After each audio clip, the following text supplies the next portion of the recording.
The knock came just after dark. Samuel Garrett had been sitting in his chair by the fire, boots off, whiskey untouched on the table beside him. The flames were low, barely enough to cast shadows across the worn floorboards of his cabin. Outside, the wind pressed against the walls like something living, searching for a way in. He hadn't heard a wagon, hadn't heard horses. The knock came again, soft, hesitant, the kind that apologized for existing. Samuel rose slowly, his joints stiff from the cold and the years. He was 53, though the mirror insisted he looked older. His wife had died 8 winters back. His son had gone east and never written. The ranch still stood, but only because Samuel refused to let it fall. He opened the door. A woman stood on his porch, thin as a shadow, her shawl pulled tight around her shoulders. Beside her, clinging to her skirt, was a boy no older than 6. His face was pale, his eyes too wide, and his breath came in shallow clouds. Behind them, the prairie stretched dark and endless. "I'm sorry to trouble you," the woman said. Her voice was steady, but Samuel could hear the fracture beneath it. "We've been walking since morning. My son, he's not well. I saw your light." Samuel looked past her, scanning the horizon. No one else, no movement. "Where's your husband?" Her jaw tightened. "Dead." The boy coughed, a wet, rattling sound that seemed too big for his small chest. He swayed, and his mother's hand shot out to steady him. "Can we sleep in your barn?" the child asked, his voice barely a whisper. "Just tonight, we won't be trouble." Samuel looked down at the boy. His lips were cracked. His clothes were too thin for November. His eyes held that hollow look Samuel had seen before, on soldiers, on widows, on men who'd lost everything and were still walking because they didn't know what else to do. He thought of his own son, thought of the last time he'd seen him, standing in this doorway, angry and young, and convinced the world owed him more than this dust and wind. Samuel stepped aside. "No," he said. The woman's face fell. "You'll take my bed," Samuel continued. "Both of you, I'll sleep in the barn." She stared at him, disbelief flickering across her features. "We can't." "You can," he gestured inside. "There's stew on the stove, not much, but it's hot. Fire needs another log, I'll bring blankets." The woman opened her mouth, closed it. Her eyes glistened in the lantern light. "Thank you," she whispered. Samuel nodded and stepped back, letting them pass. The boy shuffled inside, his mother's hand on his shoulder, guiding him toward the warmth. Samuel watched them for a moment, the way the child sank into the chair by the fire, the way the woman's shoulders finally sagged just a little. Then he turned and walked into the cold. The barn smelled of hay and old leather. Samuel's mare, a grey named Constance, huffed softly from her stall. He hung the lantern on a hook and pulled a saddle blanket from the rack, spreading it over a pile of straw in the corner. It wasn't the first time he'd slept out here. After his wife died, he'd spent months in this barn, unable to face the empty bed inside. Eventually, the loneliness had driven him back, but the barn still felt familiar in a way the cabin no longer did. He sat down, his back against the wall, and listened. Through the thin walls, he could hear the faint murmur of voices, the woman speaking softly to her son, the creak of the bed frame as they settled in. Samuel closed his eyes. He thought of the boy's cough, thought of the woman's hands, roughened and red, thought of the way she'd looked at him when he'd offered his bed, like he'd done something miraculous, when all he'd done was what any man should. The wind howled outside, and Samuel pulled his coat tighter. He didn't sleep much that night. Morning came grey and cold. Samuel rose before dawn, his body aching from the hard ground. He fed Constance, checked the fence line, and hauled water from the well. By the time he stepped back into the cabin, the sun was just beginning to break over the hills. The woman was awake, standing by the stove. She'd found the coffee, and the scent filled the small room. "I hope you don't mind," she said quietly. "I thought." "It's fine." She poured him a cup and handed it to him. Her hands shook slightly. "My name is Clara," she said. "Clara Brennan, that's my son Thomas." The boy was still asleep, curled under Samuel's quilt, his breathing easier than it had been the night before. "Samuel Garrett. You saved our lives last night, Mr. Garrett. I gave you a bed, that's not saving a life." It is when you've been walking for 3 days with nothing but what you're wearing. Her voice was soft but firm. We had a wagon, broken axle outside of Red Bluff. I sold what I could to pay for the wheel, but the man took everything and gave me nothing. We've been walking since. Samuel sipped his coffee. Where are you headed? Silver Creek, my sister lives there. She doesn't know we're coming, but Clara's voice caught. She's all we have left. Silver Creek's 2 days on foot, maybe more with the boy. I know. Samuel looked at her, really looked. She was young, maybe 30, but her face was lined with exhaustion. Her dress was patched in 3 places. Her boots were held together with twine. You can stay another night, he said. Let the boy rest. I'll pack you food for the road. Clara's eyes filled, and she turned away quickly, wiping at her face. You don't have to. I know. She nodded, her throat working. Thank you. Samuel set down his cup and walked to the door. He paused, his hand on the frame. There's a town 5 miles south, he said. Fort Dixon. If you're set on leaving today, I can take you there in the wagon. You can catch the mail coach to Silver Creek. Clara turned, surprise crossing her face. You do that. Samuel looked back at her, then at the boy sleeping in his bed. I would. Section 1 Word count, 1089 words. Section 2 Moral decision. By mid-morning, Thomas was awake and eating. Samuel had fried eggs and toasted bread over the fire, and the boy ate slowly, carefully, like someone who'd learned not to waste a single bite. His color was better, and the cough had quieted to an occasional rasp. Clara sat beside him, her hand resting on his back, her eyes never leaving him for long.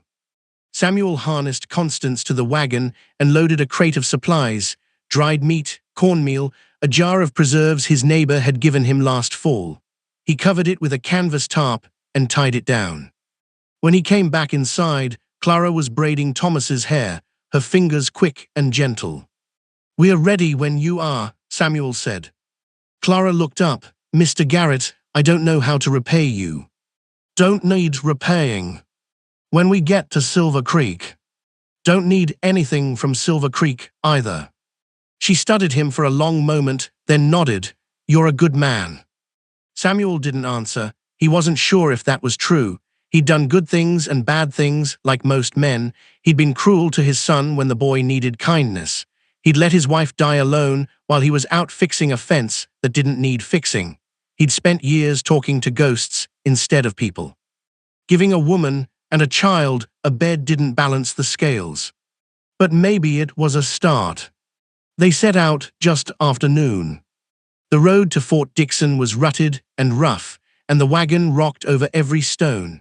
Thomas sat between Clara and Samuel, wrapped in a blanket, his head leaning against his mother's shoulder. The land rolled out around them, dry grass, scattered mesquite, the distant line of hills like a spine against the sky. A hawk circled overhead, its shadow drifting across the earth. For a long time, no one spoke. Then Thomas looked up at Samuel. Do you live all alone? Thomas, Clara said quietly, don't pry. It's all right, Samuel kept his eyes on the road. I do. Doesn't it get lonely? Samuel considered that, sometimes. My papa died, Thomas said. He got sick. Mama says he's with the angels now. Clara's hand tightened on the boy's shoulder. I'm sorry to hear that, Samuel said. Do you think he's watching us? Thomas asked, from up there. Samuel glanced at the boy. His face was open, earnest, waiting. I think, Samuel said slowly, that if he is, he's proud of how brave you've been. Thomas smiled, a small, fragile thing, and leaned back against his mother. Clara met Samuel's eyes, and he saw the gratitude there, raw and unguarded. They were an hour from Fort Dixon when Samuel saw the riders. 3 of them coming up fast from the west, dust rising in their wake. Samuel slowed the wagon. What is it? Clara asked. Company. She followed his gaze, and her face paled. Should we? Just sit still. The riders closed the distance quickly. They were rough-looking men, unshaven, trail-worn, the kind who made their living in the gray spaces between law and lawlessness. The one in front had a scar running from his temple to his jaw. They reined up alongside the wagon. "Afternoon," the scarred man said. His voice was smooth, almost friendly. "Where you headed?" "Fort Dixon," Samuel said. "That's a fair distance. You're hauling something." "Just supplies." The man's eyes drifted to Clara and Thomas. "Family." "Friends." The man grinned. "Friends, that's nice. Real neighborly of you." He leaned forward in his saddle. "Mind if we take a look at those supplies? We've been on the road a long time. Could use some provisions." "I do mind." The grin faded. "That's not very friendly." Samuel kept his hands loose on the reins. "You want supplies? Fort Dixon's got a store. I'll point you the right way." The scarred man exchanged a glance with the other two. One of them, a younger man with pale eyes, rested his hand on the grip of his pistol. Clara pulled Thomas closer. "See, here's the problem," the scarred man said. "We're not really asking." Samuel looked at him for a long moment, then he eached down slowly and picked up the rifle that lay across his lap, resting it in the crook of his arm.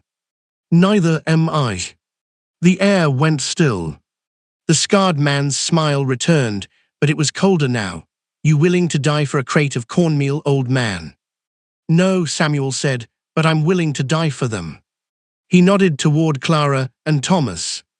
The scarred man studied him.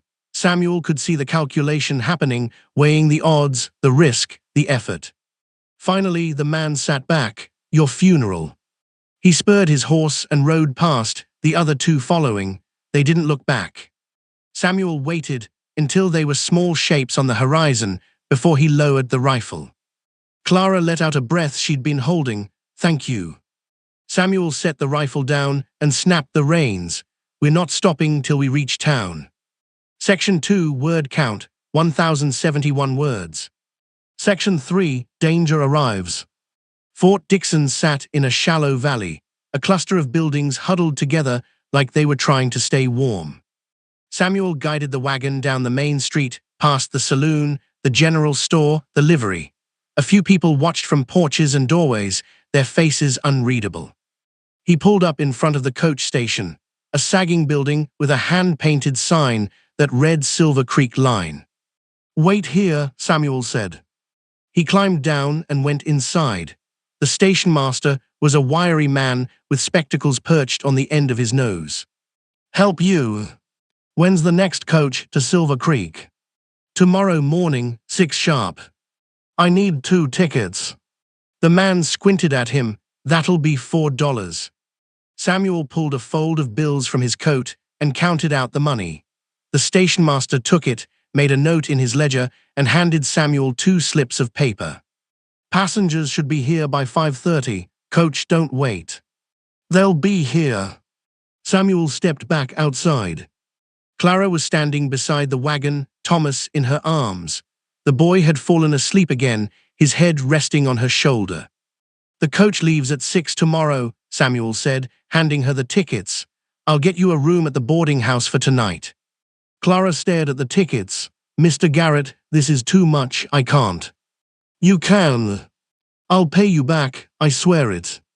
"Don't want it back." She looked at him, her eyes searching his face. "Why are you doing this?" Samuel didn't have a good answer, or maybe he had too many. Because he'd failed his own son, because his wife had died and he hadn't been there, because he was tired of living in a cabin that felt like a grave. Because this woman and this boy had knocked on his door, and for the first time in years, he'd felt like something other than a ghost. "Because it's the right thing," he said finally. Clara nodded slowly.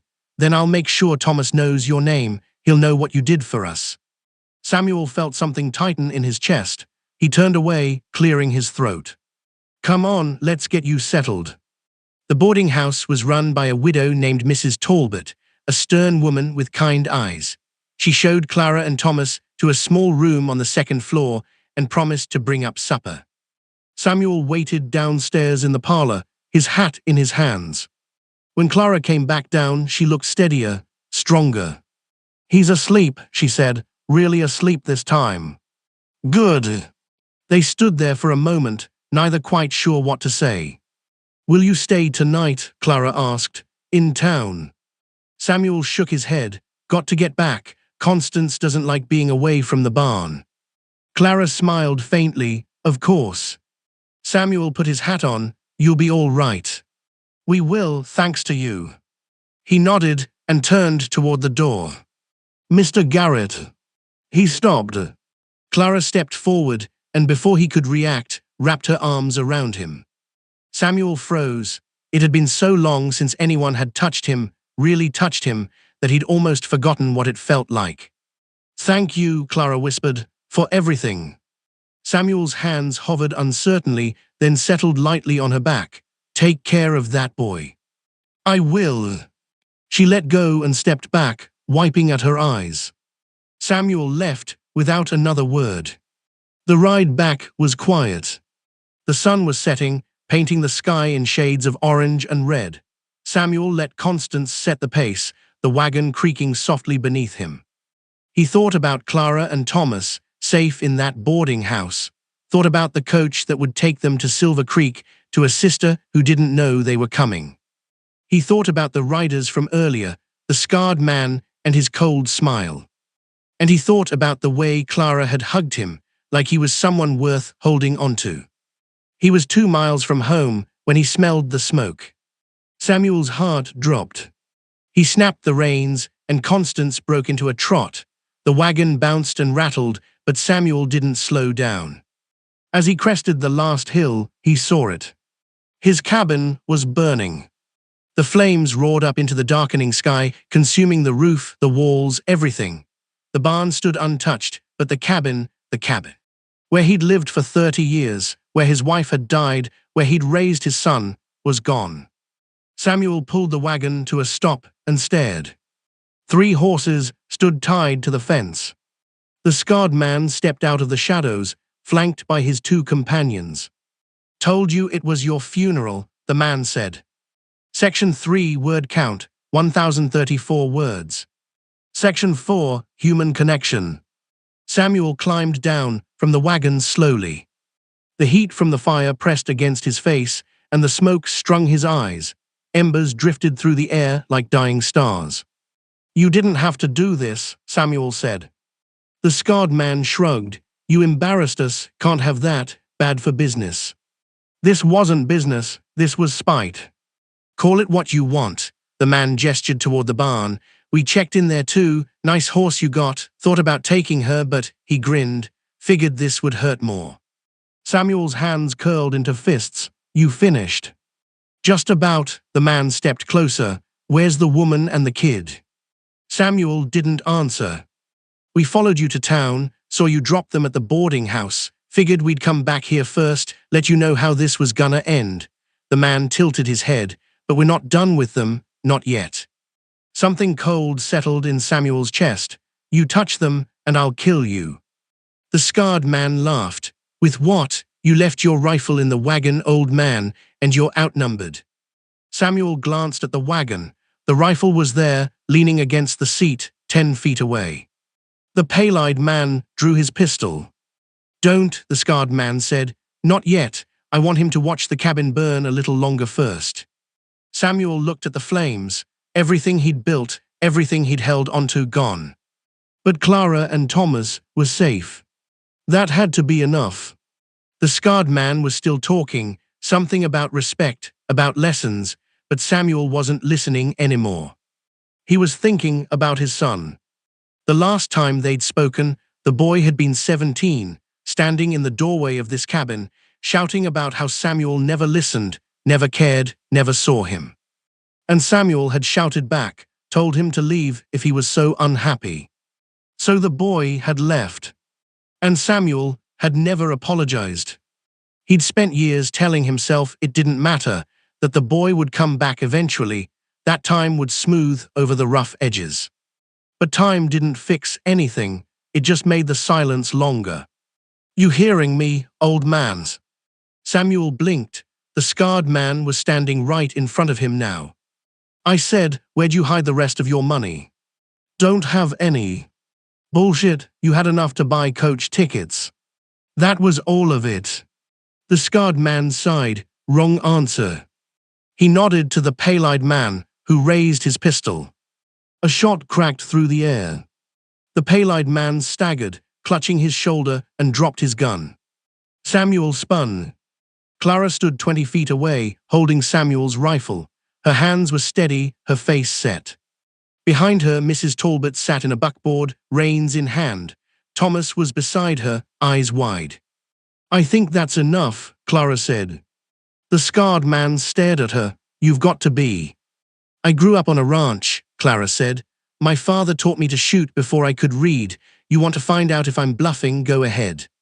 The scarred man looked at his companions, one bleeding, the other frozen, and then back at Clara. "This isn't over," he said. "Yes," Clara said quietly, "it is." The scarred man spat into the dirt, then turned and whistled. The three of them mounted up and rode off into the darkness. Clara lowered the rifle, her hands shaking now. Samuel walked over to her. "What are you doing here?" Mrs. Talbot heard talk in town, men asking about a woman and a boy. "She came to warn us." Clara looked at the burning cabin. "We got here as fast as we could." "You should have stayed in town." "You saved us," Clara said. "I wasn't going to let them kill you for it." Samuel took the rifle from her gently. "Thank you." "We're even now," Clara said. Samuel looked at her, this thin, exhausted woman who'd walked 3 days to save her son, who'd stood up to armed men without flinching. "No," he said, "we're not." Section 4 word count, 1006 words. Section 5, full resolution plus epilogue. They put out the fire as best they could, though there wasn't much left to save. By the time the flames died, the cabin was nothing but charred beams and ash. Samuel stood in the ruins, staring at the place where his bed had been, where his wife's chair had sat by the fire. All of it gone. Clara came up beside him. "I'm so sorry."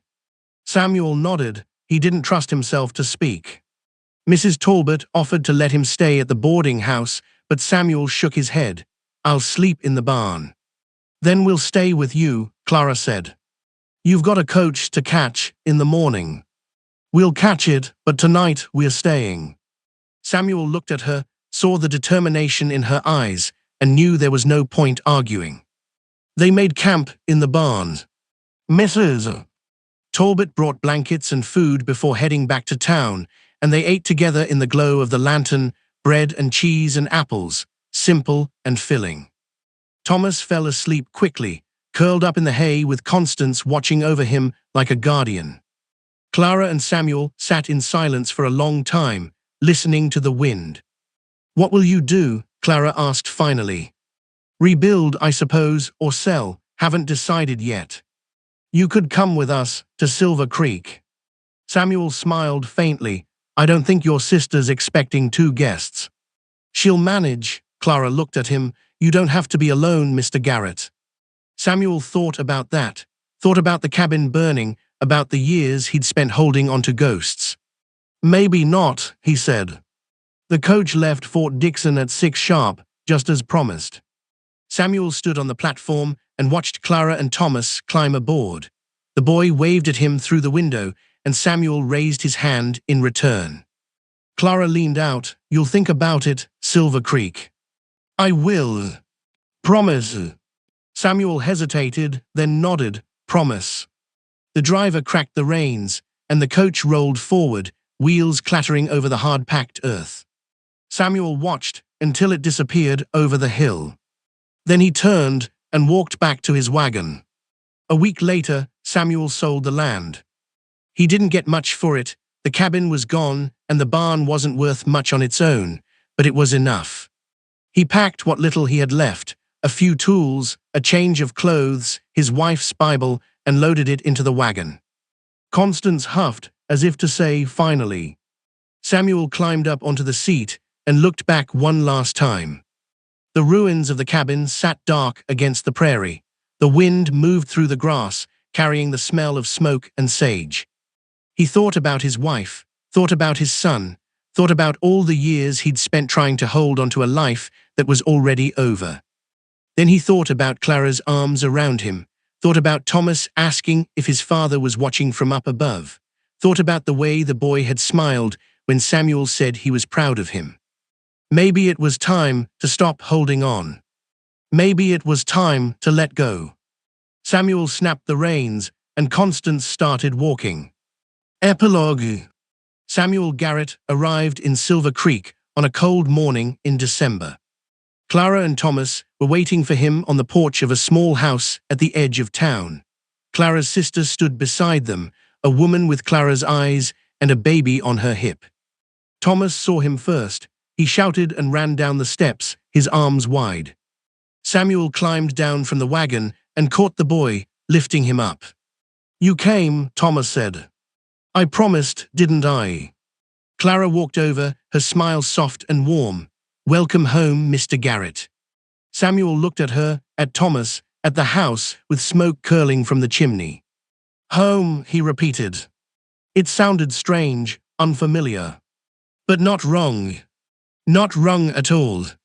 Years later, when people in Silver Creek asked Samuel Garrett why he'd left his ranch, why he'd given up everything he'd built, he would tell them about a woman and a boy who'd knocked on his door on a cold November night.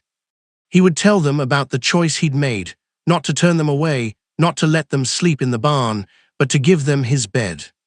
And he would tell them that sometimes the best thing you can do is let the old life burn. Because only then can you build something new.